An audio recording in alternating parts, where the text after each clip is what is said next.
Bueno, continuando con lo ofrecido a ustedes en el programa del día de hoy, antes de darle el pase a la invitada y darle la bienvenida a la invitada, quiero explicarles tres cosas. Cuando nosotros estamos frente a un problema de sangrado, tenemos que pensar en tres factores importantes, tres elementos importantes para que haya una buena coagulación. Las plaquetas, los vasos sanguíneos y un grupo de proteínas o de sustancias que se llaman factores de la coagulación. Cuando alguno de estos tres falla, se va a producir en mayor o menor grado un tipo diferente de sangrado. En el caso de la hemofilia, las plaquetas pueden estar bien, los vasos sanguíneos pueden estar bien, lo que fallan son algunos de los factores de coagulación. Por eso es que los sangrados son diferentes, tienen una clínica muy particular y es importante que la conozcamos para poder entender un poquito cuál es y cómo es la vida de una persona con hemofilia. Ahora sí le voy a dar la bienvenida a la doctora Gloria Chumpitaz. Ella es médico, hematóloga, jefa de la unidad de hemofilia del Hospital Edgardo Rebagliati Martins de Salud. Glorita, un placer verte por acá, la verdad. Gracias por ayudarnos con este tema que es, inclusive para mí como estudiante de medicina, entender un poquito lo de la cascada de la coagulación no me fue fácil, entenderlo de la genética en la hemofilia tampoco, porque es medio durón. Pero esto de repente para otros no. Y veo que para ti tampoco, o sea, ha sido un problema entenderlo. De hecho, trabajas en esto, pero ¿qué cosa es la hemofilia? ¿Cómo definimos la hemofilia? La hemofilia es un desorden de la coagulación. Eso es un desorden congénito. Las personas nacen con la ausencia o deficiencia del factor de la coagulación, el factor 8 o el factor 9. Correcto. Y puede ser de acuerdo al nivel de deficiencia leve, moderada o severa. Ahora, cuando hablan de hereditaria, se refiere que se transmite de padres a hijos, pero no todos los padres la tienen necesariamente. Claro, estamos hablando de ligada al sexo, eso quiere decir que son las mujeres, las portadoras, las que transmiten a los varones. Tenemos una imagen aquí que nos trajiste, no sé si la podamos ver, Martín, antes de pasar a explicar acerca de lo que es la genética, para que la gente entienda muy bien a qué te refieres cuando es ligada al sexo. Ahí está. Tenemos tres cuadros ahí, Gloria. ¿Nos explicas, por favor? Sí, por favor. Lo primero es lo usual. Es un varón sano que se casa con una mujer portadora. Ya. La mutación está en el cromosoma X. Que está en rojito. En rojito. Ese cromosoma rojito tiene el gen de la hemofilia. Es el gen que tiene la información para que el organismo fabrique el factor 8 o el factor 9. Correcto. Entonces, en ese gen viene el daño, el defecto, y por lo tanto tenemos 25% de probabilidad en cada embarazo, en una mujer portadora, de tener un niño con hemofilia, un niño sano, una niña portadora o una niña con hemofilia. Correcto. La niña sería portadora en este caso porque tiene su otro cromosoma X que, digamos, de alguna manera evita que el gen con el defecto se haga patente, ¿no? Exactamente. En el cuadro de medio que tenemos, un hombre hemofílico con una mujer sana. Exacto. En ese caso, lo que vamos a tener, los varones, que son los que van a manifestar tenemos solamente un cromosoma X. La deficiencia, además, ¿verdad? Correcto. Ellos son, al casarse con una mujer que no tiene ninguna deficiencia, va a tener hijas portadoras. Y si son varones, van a ser niños sanos. Niños sanos. Y en el tercero tenemos un hombre hemofílico con una mujer portadora. Esa es una figura un poco más complicada, ¿no? Es un poco más complicada, poco común diríamos, pero que no debemos dejarla de lado. Correcto. Y en ese caso, muy extrañamente puede suceder que haya una mujer quería hemofílica. Un X del papá con el gen y el X portador de la mamá con el gen defectuoso. O sea, esa mujer va a tener hemofilia. Va a manifestar la deficiencia. Cosa contraria a la opinión de las personas de que las mujeres no hacían hemofilia, ¿no? O sea, mucha gente estaba convencida de que solamente eran los varones, porque recibían el gen defectuoso de la mamá y no en el cromosoma X y no tenían otro cromosoma X. Pero las mujeres también pueden tener hemofilia. Sí, bueno, más que hemofilia, hay un grupo de mujeres llamadas portadoras sintomáticas. Que no, considerando que nosotros tenemos de 50 a 150% de factor 8 o 9 en nuestra sangre, ellas tienen valores entre 30 y 40% y al ser sometidas a algún procedimiento pueden tener algún sangrado o, por ejemplo, durante los sangrados menstruales también pueden ser muy abundantes. Claro, eso significa que si hay una mujer que tiene sus dos cromosomas X con la mutación, va a ser aún así una hemofilia, digamos, más suave o es una portadora sintomática, digamos, ¿no? Claro. El término que nosotros denominamos es portadora sintomática. Ahora, ¿en qué momento te das cuenta de que un niño tiene la hemofilia? Hay dos grupos. Está el grupo en los cuales ya están los antecedentes familiares. Viene la señora que sabe que es portadora y por lo tanto sabe que va a tener un niño varón y se le hacen los dosajes al nacimiento y luego se los repetimos a los 6 meses. ¿Para cualquiera de estos 2 factores o para los 2 factores? Usualmente confirmamos para los 2 factores después de los 6 meses. Correcto. Pero hay manifestaciones que pueden darse tempranamente. Por ejemplo, si el niño es sometido a un parto instrumentado. Hemos tenido casos en los cuales han sido sometidos a un parto con fórceps. Correcto. Y han venido con un cefalohematoma. Pero hay un 30% de mutaciones que pueden ser puntuales y aparecer el primer hemofílico en la familia. ¿Cómo no? Y entonces, ¿cuándo aparece el sangrado? Por ejemplo, el niño se golpea en la cuna. Regularmente los que más sangran son los hemofílicos severos. Así es. Aquellos que tienen menos de 1% de factor en su sangre. Okay. Y usualmente el sangrado comienza cuando ellos inician la marcha. Correcto. Es decir, aproximadamente al año y medio. ¿Ni siquiera cuando los vacunan? Cuando los vacunan, a veces, inclusive se habla que en las comunidades, cuando hay costumbre de hacer la circuncisión, sí, muy pocos, a pesar de ser severos, tienen sangrados profusos. Y ahorita vamos a hacer un paréntesis porque aquí Luchito Marrú está a punto de estallar. Tenemos una nota acerca de la historia de hemofílicos en la historia, que creo que es importante y anecdótica, y después retomamos la entrevista. Adelante con la nota, por favor.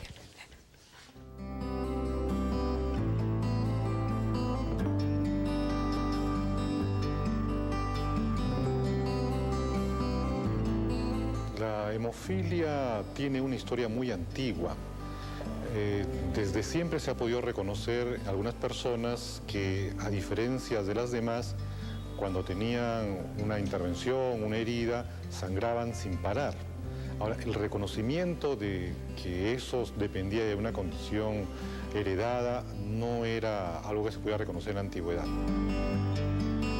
La hemofilia es una enfermedad la cual se reconoce, digamos, desde el punto de vista médico como un problema muy tardíamente, recién hacia el siglo XIX, o final del siglo XVIII, o sea, 1700, 1800. Antes solamente hay cosas esporádicas y se tienen reportes, a veces escritos, hay algunos reportes incluso en el antiguo Egipto, en el cual se menciona de personas que sometidas a una intervención quirúrgica aún muy ligera, sangraban de una forma desmesurada. Hay reportes también esporádicos allí de personas que no resisten ningún tipo de intervención o que frente a una herida se llenan, a un golpe se llenan de hematomas, los cuales permanecen constantemente. Pero esos reportes son aislados y en ningún caso se reportan como una enfermedad de la sangre, como ahora sabemos, que es una alteración genéticamente transmitida, pero que produce una alteración de los factores de coagulación. Podemos decir que la hemofilia toma forma clínica recién en el siglo XIX. Se la reconoce como una enfermedad hereditaria, transmitida a través de un linaje por las mujeres, pero que se manifiesta solamente en los hombres, lo cual da lugar a diversas interpretaciones, ¿no? Pero ya todas muy modernas. Los linajes reales suelen tener muchos entrecruzamientos dentro de la misma familia, lo cual no solamente en el caso de la hemofilia, sino en otras, han manifestado ciertos caracteres que se reproducen. En el caso de la dinastía rusa y en otras dinastías que dependían originalmente de una dinastía alemana, había un gen recesivo que se transmitía y que daba muchos casos frecuentes de hemofilia en esta familia real.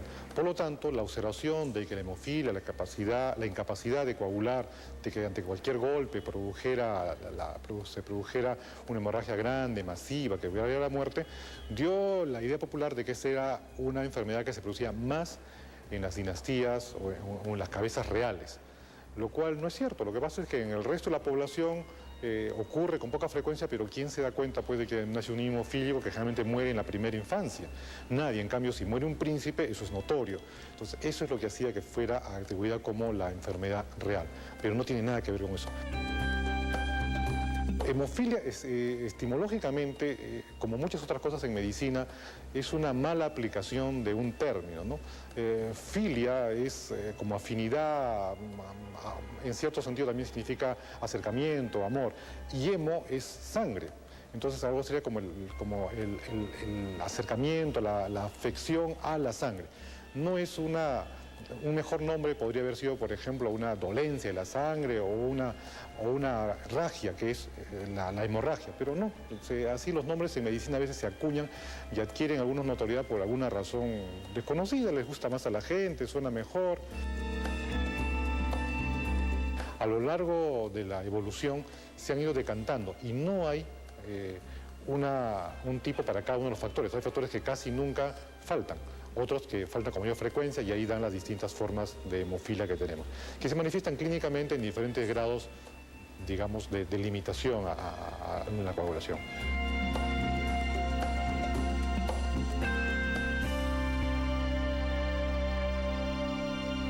Muchísimas gracias, doctor Salaverry.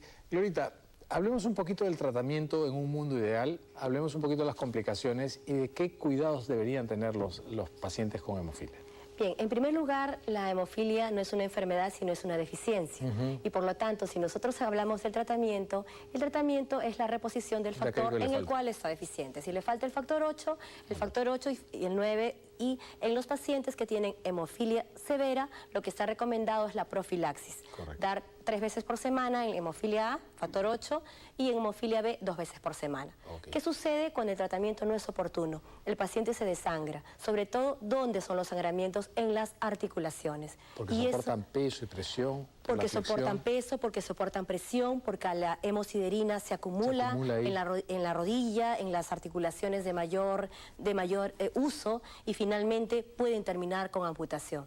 Si una persona no conoce que tiene hemofilia y es sometido a un procedimiento, puede desangrarse. ¿Cómo no? Hay hemorragias que son graves, que creo que es importante decirlo, hemorragias en sistema nervioso central, hemorragias digestivas, sobre todo porque la persona con hemofilia hace una vida normal, va al colegio, va a la universidad, por lo tanto sufre apendicitis, sufre como cualquiera de nosotros. Exacto. Un cuidado importante, no deportes de contacto, fútbol, básquet, por el riesgo de los sangrados severos que podamos tener. Te voy a hacer una última pregunta, voy a robarle un minuto más probablemente al segmento, pero yo creo que es importante. ¿Cuál es la visión que tiene la sociedad del paciente con hemofilia y cuál es la visión que tiene el hemofílico, tú que trabajas con estos pacientes, de su entorno? ¿Lo ven amigable, lo ven hostil, viceversa?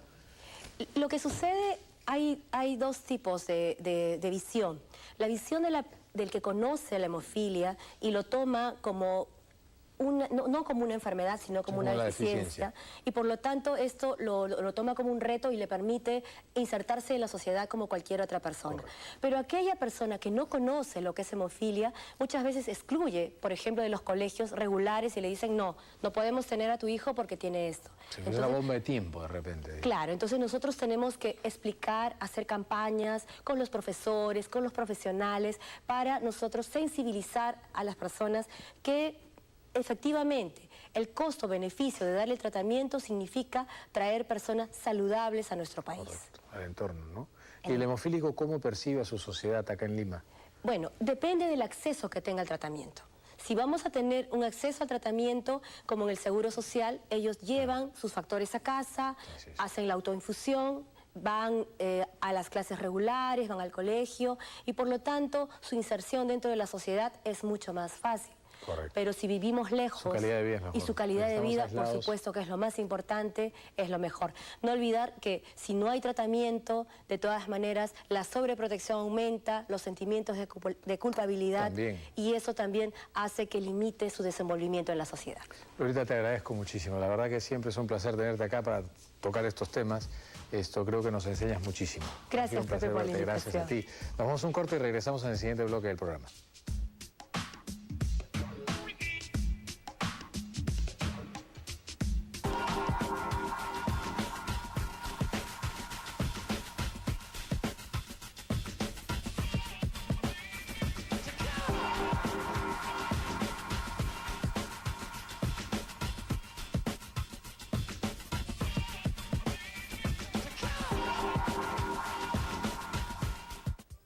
Siete Vidas llega gracias al auspicio de